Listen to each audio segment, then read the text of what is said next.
Hello बच्चों, कैसे हो आप लोग? अच्छे होंगे। तो बेटा, आज मैं आपके लिए लेके आई हूँ 9th क्लास के लिए भारतेंदु हरिश्चंद्र द्वारा रचित प्रेम माधुरी।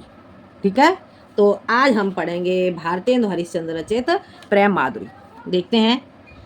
कूके लगी कोयल ने कदम बन पे बैठे फेरे, कूके लगी कोयल ने कदम बन पे बैठे फेरे, धोए धोए पात हिल हिल सरसे लगे, धोए धोए पात हिल हिल सरसे लगे, बोले लगे दादोर मयूर लगे नाचे फिर, बोले लगे दादोर मयूर लगे नाचे फिर, देखे के संयोगी जन हिय हर से लगे, देखे के संयोगी जन हिय हर से लगे, हरी भई भूमि सिरी पवन चलन लागी, हरी भई भूमि सिरी पवन चलन लागी, लखे हरे चंद फेरे प्राण तरसे लगे, लखे हरि चंद फेरे प्राण तरसे लगे, फेरे झूमे झूमे बरसा की रे तो आई फेरे, फेरे झूमे झूमे बरसा की रे तो आई फेरे, बादल ने गोरे झोंके झोंके बरसे लगे, बादल ने गोरे झोंके झोंके बरसे लगे।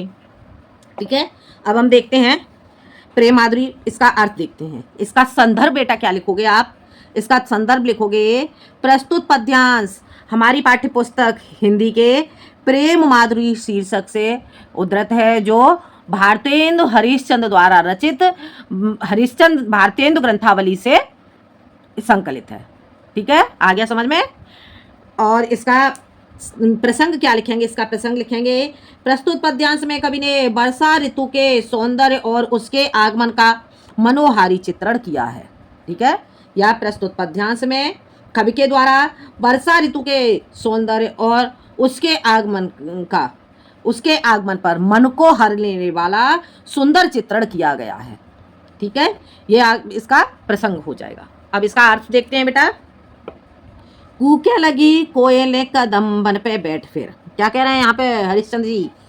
कूके लगी, कूकने लगी हैं कोयलें, कोयलें कूकने लगी हैं, कदम बन पे बैठ फिर, कदम्ब के वृक्ष पर बैठ करके कोयलें कूकने लगी हैं।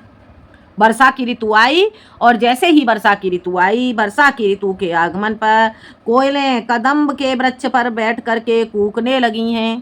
ठीक है, धोए धोए पात हिले हिले सरसे लगे, धोए धोए पात, जब बारिश होने लगी तो वर्षा के जल से जो पत्ते हैं वो क्या हुए? धुल धुल करके, और पत्ते धोए धोए धुल धुल करके, हिल हिल और हल हल के हिल हिल करके सरसे लगे, सुशोभित होने लगे हैं। आ गया समझ में? वर्षा की ऋतु के आगमन पर कदम्ब के वृक्ष पर बैठ करके कोयलें कूकने लगी। फेर का अर्थ हो गया पुनः। ठीक है, कूके लगी, कूकने लगी कोयलें, कोयल कदम्बन पे बैठे, कदम्ब के वृक्ष पर बैठकर फेरे पुनः। आ गया समझ में? धोए धोए का अर्थ क्या हो गया? धो धो करके, पात पत्ते, हिल हिल और हिल हिल करके, सरसे लगे, सरसे का अर्थ हो गया सुशोभित होना, सुशोभित होने लगे। अब देखो दो लाइन का अर्थ, कदम्ब के वृक्ष पर बैठ करके पुनः कोयलें कूकने लगी हैं। पुनः वर्षा ऋतु आई और वर्षा ऋतु के आगमन पर जो कोयलें हैं, कोयलें कदम्ब के वृक्ष पर बैठ करके पुनः कूकने लगी। ठीक है, धोए धोए पात हिल हिल सरसे लगे, और धो धो करके, वर्षा के जल से धो धो करके जो पत्ते हैं वो हिल हिल करके सुशोभित होने लगे हैं।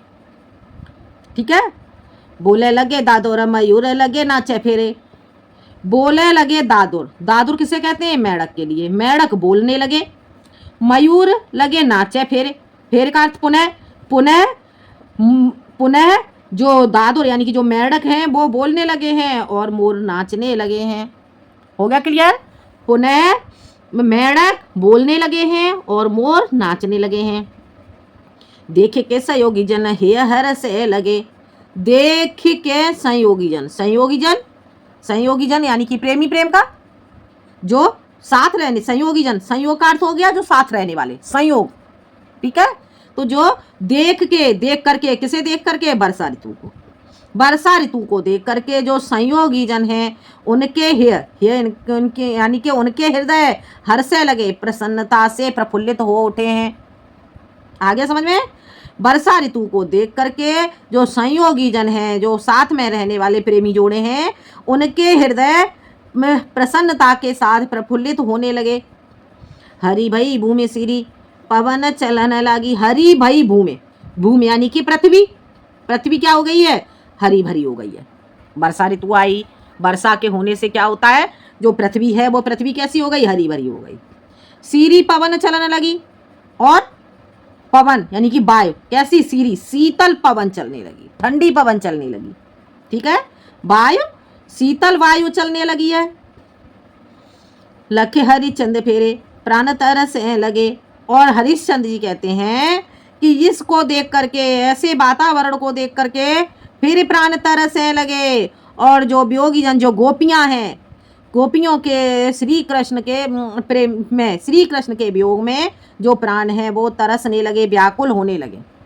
ठीक है, भारतीय हरिश्चंद्र जी कहते हैं कि इस वर्षा ऋतु को देख करके जो फिर प्राण तरसने लगे, जो गोपियां हैं उनके प्राण फिर से व्याकुल होने लगे। फिर झूमे झूमे वर्षा की ऋतु आई, फिर पुनः झूम झूम करके वर्षा की ऋतु पुनः फिर से आ गई। बादल निगोरे झुकी झुकी बरसने लगे। निगोड़े बादल झुक झुक करके बरसने लगे, झुक झुक करके पुनः बरसने लगे। आ गया समझ में? फिर झूमी झूमी वर्षा की ऋतु आई, फिर से झूम झूम करके वर्षा की ऋतु आ गई है। और पुनः फिर निगोड़े बादल झुक झुक करके बरसने लगे। आ गया समझ में? एक बार और देख लो बेटा इसका अर्थ। कूके लगी कोयले कदम मन पे बैठ, फिर कदम्ब के वृक्ष पर बैठ करके कोयलें पुनः कूकने लगी हैं। धो धो करके पत्ते धो धो करके और हिल हिल करके सुशोभित होने लगे हैं। बोले लगे दादोर, मयूर लगे नाचे, फिर पुनः मेढक बोलने लगे हैं और मोर पुनः नाचने लगे हैं। देख के सहयोगी जन हे हरसने लगे। देख के सहयोगी जन, इस वातावरण को देख करके जो संयोगी जन हैं उनके हृदय प्रसन्नता के कारण प्रफुल्लित होने लगे हैं। भूमि भई हरी, पृथ्वी हरी भरी हो गई है और ठंडी शीतल पवन चलने लगी है। ठंडी यानी कि शीतल पवन चलने लगी है। पवन किसे कहते हैं? वायु को। शीतल वायु चलने लगी है। लखे हरिश्चंद्र फेरे प्राण तरसने लगे। हरिश्चंद्र जी कहते हैं कि इस वातावरण को देख करके जो गोपियां हैं, गोपियां उद्धव से कह रही हैं कि फिर यानी कि पुनः में प्राण व्याकुल होने लगे हैं।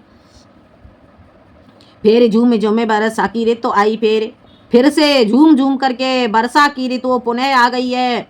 बादल निगोरे झोंके झोंके बरसने लगे। निगोड़े बादल झुक झुक करके बरसने लगे हैं। हो गया क्लियर? समझ में आ गया? समझ में आ गया होगा बेटा। इसका संदर्भ में आपको बता चुकी हूँ, प्रसंग भी बता चुकी हूँ। और इसका काव्यगत सौंदर्य क्या होगा, इस काव्यगत सौंदर्य में लिखेंगे। इसमें ब्रज भाषा का प्रयोग किया गया है, छंद कवित्व इसमें, और रस श्रृंगार रस का प्रयोग किया गया है, और अलंकार इसमें अनुप्रास और पुनरोक्ति प्रकाश अलंकार का प्रयोग किया गया है। ठीक है बेटा, अब आगे देखते हैं। जिये पे जो होए अधिकार तो विचार कीजिए। गोपियां क्या कह रही हैं यहाँ पे? उद्धव से गोपियां कह रही हैं, जिये पे जो होए अधिकार तो विचार कीजिए। लोक लाज भलो भलो बोरो भले निरधारिये। लोक लाज भलो बोरो भले निरधारिये। नैन श्रोन कर पग सबे पर बस भय। नैन श्रोन कर पग सबे पर बस भय। उते चले जाता जिन्हें कैसे के संभारिये। उते चले जाता जिन्हें कैसे के संभारिये। हरिचंद भाई सब भाते सो पर आई हम। हरिचंद भाई सब भाते सो पर आई हम। इन्हें ज्ञान कही कहो कैसे के निबारिये। इन्हें ज्ञान कहे कहो कैसे के निबारिये। मन में रहे जो ताहे दीजिए नि बिसारे मन। मन में रहे जो ताहे दीजिए बिसारे मन। आपे बस जामे ताही कैसे के बिसारिये। आपे बस जामे ताही कैसे के बिसारिये। जिया पे जो होए अधिकार तो विचार कीजिए। क्या कह रही हैं यहाँ पे गोपियाँ? गोपियाँ उद्धव से कह रही हैं। इसका बेटा प्रसंग क्या लिखोगे? पहले इसका प्रसंग देख लो। इसका संदर्भ वही रहेगा। इसका प्रेम माधुरी शीर्षक चलिया गया है, भारतीय हरिश्चंद्र द्वारा रचित भारतीय हिंदू ग्रंथावली से उद्धृत है। ठीक है, ये इसका आपका संदर्भ है। और इसमें प्रसंग क्या लिखोगे? प्रसंग लिखोगे इसका प्रस्तुत पद्यांश में उस समय का वर्णन किया गया है जब श्री कृष्ण उद्धव को गोपियों के पास निर्गुण ब्रह्म का उपदेश देने के लिए भेजते हैं, और गोपियाँ उद्धव के सामने अपनी विरह व्यथा का वर्णन करते हुए कहती हैं। आ गया समझ में?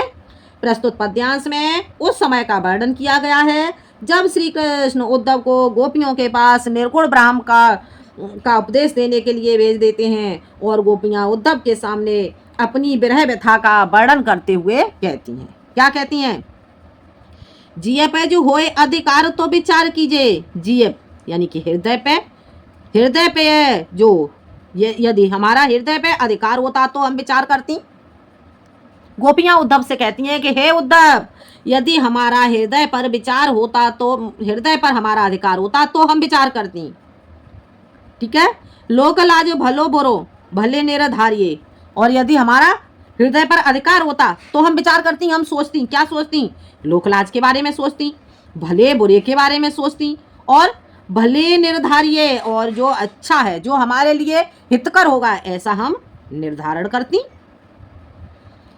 नैन श्रोण कर पग सबे पर बस भये। और गोपियां कह रही हैं परंतु हमारे तो नेत्र, कान, हाथ, कर कहेंगे हाथ के लिए, श्रोण कहेंगे कान के लिए, नैन नेत्र के लिए कहेंगे, नैन, कान, हाथ, पग, पैर, सबे पर बस भये, ये सब हमारे दूसरे के बस में हो चुके हैं। गोपियां कहती हैं कि हमारे तो नेत्र, कान, हाथ, पैर सब दूसरे के बस में हो चुके हैं। उत्ते चली जाते हैं, इन्हें कैसे क्या संभालिए। उत्ते क्या कह रही हैं गोपियां? उत्ते चली जात, उत्ते यानी कि उत्ते वहाँ किसके पास? श्री कृष्ण के पास। जो हमारे हाथ पैर कान नेत्र ये सब क्या है, ये कहाँ चले जाते? ये तो श्री कृष्ण के पास चले जाते हैं। इन्हें कैसे क्या संभालिए, इन्हें हम कैसे संभाल सकती हैं? हरिश्चंद्र भई सब भाते सो पर आई हम। और गोपियां हरिश्चंद्र जी, भारतेंद्र हरिश्चंद्र जी कहते हैं कि गोपियां उद्धव से कह रही हैं कि हे उद्धव, श्री कृष्ण के वियोग में हम सब भांति से पराई हो चुकी हैं। ठीक है? गोपियां उद्धव से कह रही हैं कि हे उद्धव, हम तो सब भांति से हर प्रकार से पराई हो चुकी हैं। इन्हें ज्ञान कहे कहो कैसे कहने वारिये।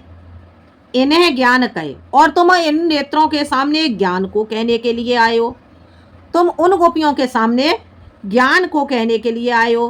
कहो कैसे कहने वारिये, बताओ हम इसका निवारण कैसे कर सकती हैं, हम गोपियां उसका निवारण कैसे कर सकती हैं। मन में रहो तो ताहे दीजिए भी सराय मन। यदि जो श्री कृष्ण है वो हमारे मन में होते तो हम उन्हें भुला सकती थी। ठीक है? गोपियां कह रही हैं कि यदि वो हमारे मन में होते तो हम उन्हें भुला सकती थी। क्या कह रही हैं? कि यदि वो हमारे मन में होते तो हम उन्हें भुला सकती थी। मन में है जो ताहे दीजिए बेसारे मन। यदि वो मन में होती तो भुला सकती थी। मन आपे बसे जामे ताहे कैसे क्या बेसारिये। परंतु हमारा तो मन ही उनके अंदर बस चुका है। तो आप ही बताइए, जब मन जिनके अंदर बस चुका है तो उन्हें हम कैसे भुला सकती हैं। आ गया समझ में? समझ में आ गया होगा बेटा, एक बार और देख लो इसे। गोपियां उद्धव से कहती हैं कि जिया पे जो होए अधिकार तो विचार कीजिए। यदि हमारा अपने हृदय पर विचार होता तो हम अपने हृदय पर हमारा अधिकार होता तो हम विचार करती। ठीक है? किसका विचार करती? लोक लाज के बारे में सोचती, भले बुरे के बारे में सोचती, भलो निर्धार्य, और जो हमारे लिए हितकर होता उसका हम निर्धारण करती। ठीक है? जो हमारे लिए हितकर होता उसका हम निर्धारण करती। नैन, नेत्र, कान, हाथ, पैर सब ये सब तो हमारे सबे पर बस भाई, ये सब दूसरे के बस में हो चुके हैं। अर्थात गोपियां कहती हैं कि हमारे नेत्र, कान, हाथ, पैर सब श्री कृष्ण के बस में हो चुके हैं। उते चले जाते हैं, इन्हें कैसे क्या संभालिए। ये तो वहाँ उनके पास चले जाते हैं। अब आप ही बताइए हम इन्हें कैसे संभाल सकती हैं। हरिचंद्र भई सब भाते सो पराई हम। और भारतेंद्र हरिश्चंद्र जी कहते हैं कि गोपियां उद्धव से कहती हैं कि हे उद्धव, हम तो सब प्रकार से पराई हो चुकी हैं, हर भांति से पराई हो चुकी हैं। इन्हें ज्ञान कहे कहो कैसे कहने वारिये। अब आप ही बताइए, इन्हें ज्ञान, अब आप इन्हें ज्ञान देने के लिए आए हो, कहो कैसे कहने वारिये। अब आप ही बताइए हम इसका निवारण कैसे करें। आप उन गोपियों को ज्ञान देने के लिए आए हो जो गोपियां हर तरह से श्री कृष्ण की हो चुकी हैं। अब आप ही बताइए हम इसका निवारण कैसे कर सकती हैं। मन में रहे तो तजे दीजिए बेसारे मन। यदि श्री कृष्ण हमारे मन में होते तो हम उन्हें क्या करती, भुला भी देती। मन आपे बस जामे ताहे के कैसे कह रे सारी है, परंतु जो हमारा मन है, हमारा मन ही श्री कृष्ण में जा कर के बस चुका है, तो अब आप ही बताइए हम उसे कैसे भुला सकती हैं। हो गया क्लियर, समझ आ गया। अब इसका बेटा इसका भी काव्यगत सौंदर्य प्रसंग में आपको बता चुकी हूँ। काव्यगत सौंदर्य इसका वही रहेगा, ब्रज भाषा का प्रयोग किया गया है, छंद कवित्व है, रस श्रृंगार है, और इसमें अलंकार अनुप्रास है, अनुप्रास अलंकार का प्रयोग किया गया है। ठीक है, अब आगे देखते हैं। आगे दिखाई दे रहा है बेटा, आगे देखते हैं। यह संग में लागी ये डोले सदा, यह संग में लागी ये डोले सदा, बिन देखे न धीरज आनती हैं। गोपियां हैं, गोपियां उद्धव से कह रही हैं, यह संग में लागी ये डोले सदा, बिन देखे न धीरज आनती हैं। छिनहु जो वियोग पर हरिचंद तो चाल पेरल की सुठानती हैं। छिनहु जो वियोग पर हरिचंद तो चाल पेरल की सुठानती हैं। बरूनी में थिरे न झपे ओ झपे, बरूनी में थिरे न झपे ओ झपे, पल में न समाए वो जानती हैं, पल में न समाए वो जानती हैं। प्यारे पिय प्यारे तिहारे ने हारे बिना, पिय प्यारे तिहारे ने हारे बिना, अखियाँ दुखियाँ नहीं मानती हैं, अखियाँ दुखियाँ नहीं मानती हैं। यह संग में लागे हैं डोले सदा, बिन देखे न धीरज आनती हैं। गोपियाँ उद्धव से कह रही हैं कि हे उद्धव, यह संग में लागे हैं डोले सदा। गोपियाँ उद्धव से कह रही हैं बेटा पहले इसका प्रसंग देख लो, संदर्भ वही रहेगा। प्रसंग इसका प्रस्तुत पद्यांश में कृष्ण वियोग के कारण गोपियों के नेत्रों की दयनीय अवस्था का चित्रण किया गया है। प्रस्तुत पद्यांश में भारतेंदु हरिश्चंद्र के द्वारा कृष्ण के वियोग के कारण गोपियों के नेत्रों की जो दयनीय अवस्था है उसका चित्रण किया गया है। ठीक है, अब इसका अर्थ देखते हैं। यह संग में लागे हैं डोले सदा, यह यानी कि ये नेत्र हमारे संग में लगे हुए घूमते हैं सदैव, ये नेत्र सदैव श्री कृष्ण के साथ में लगे हुए घूमते हैं। अर्थात जो हमारे नेत्र हैं वो हर समय श्री कृष्ण को तलाश करते रहते हैं, बिना देखे न धीरज आनती हैं। और जब तक ये नेत्र श्री कृष्ण को नहीं देख लेते हैं तब तक इन्हें धीरज प्राप्त नहीं होता, तब तक इन्हें धैर्य नहीं प्राप्त होता। आ गया समझ में? क्या कह रही हैं यहाँ पे उद्धव से गोपियाँ कह रही हैं कि हे उद्धव, यह संग में लागे है डोले सदा, जो हमारे ये नेत्र हैं हर समय क्या करते हैं, श्री कृष्ण के साथ में लगे हुए रहते हैं,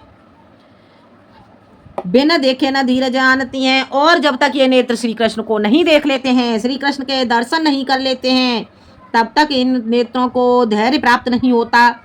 छिनहु जो वियोग पर हरिश्चंद्र, छिनहु जो वियोग पर हरिश्चंद्र, हरिश्चंद्र जी कहते हैं कि गोपियां उद्धव से कह रही हैं कि हे उद्धव, यदि छिनहु जो वियोग पर है, यदि एक क्षण का भी इन नेत्रों को श्री कृष्ण से वियोग हो जाता है तो चाल प्रलय की सुठानती हैं, तो वो प्रलय रूपी चाल को बना लेती हैं। अर्थात जैसे प्रलय के समय जो वर्षा ऋतु की चाल होती है, वर्षा ऋतु अत्यधिक वर्षा ऋतु होने लगती है तो उस समय क्या होता है, प्रलय रूपी बादल दिखाई देने लगते हैं, अत्यधिक बारिश के कारण प्रलय होने लगती है।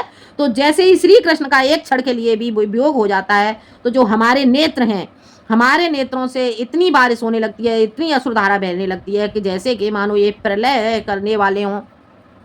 आ गया समझ में? बरुनी में थेरे न झपे वो झपे, और कह रही हैं बरुनी में थेरे न झपे वो झपे। बरुनी, बरुनी किसे कहेंगे, पलक के लिए, जो नेत्रों के पलक होते हैं। बरुनी में थेरे न, बरुनी में यानी कि पलक हैं, जो हमारे नेत्रों के जो पलक हैं, थिरे न यानी कि स्थिर, थिरे का अर्थ हो गया स्थिर, न स्थिर नहीं रहती।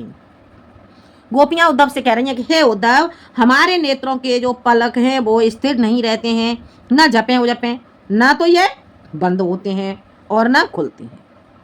ठीक है, हमारे नेत्रों के पलक स्थिर नहीं रह पा रहे हैं, झपे उझपे, कभी ये बंद होते हैं और कभी ये खुलते हैं। पल में न समाये वो जानती हैं, और एक पल के लिए भी ये नेत्र बंद होना नहीं जानते हैं, समाये वो बंद होना। ठीक है, ये हमारे नेत्र हैं, एक पल के लिए भी बंद होना नहीं जानते हैं, क्योंकि इन नेत्रों को भय रहता है कि यदि ऐसा हुआ कि कहीं में हमारे श्री कृष्ण आए और आकर के चले गए तो हम उनके दर्शन नहीं कर पाएंगे। इसलिए जो हमारे नेत्र हैं ये कभी बंद होना नहीं जानते हैं। प्रिय प्यारे तिहारे निहारे बिना। और गोपियां कह रही हैं उद्धव से के प्रियतम प्यारे प्रियतम प्रिय प्यारे प्यारे श्री कृष्ण को देखे बिना अखियां दुखियां नहीं मानती हैं। जो हमारे दुखी नेत्र हैं ये नहीं मानते हैं। हमारे दुखियारे नेत्र अपने प्रियतम श्री कृष्ण को निहारे बिना नहीं रह सकते हैं। आ गया समझ में? एक बार और देख लो इसका। यह संग में लागे डोले सदा। क्या गोपियां कह रही हैं कि जो हमारे ये नेत्र हैं, हमारे नेत्र तो श्री कृष्ण के साथ में सदैव लगे हुए इधर उधर घूमते रहते हैं, बिन देखे न धीरज आनती हैं।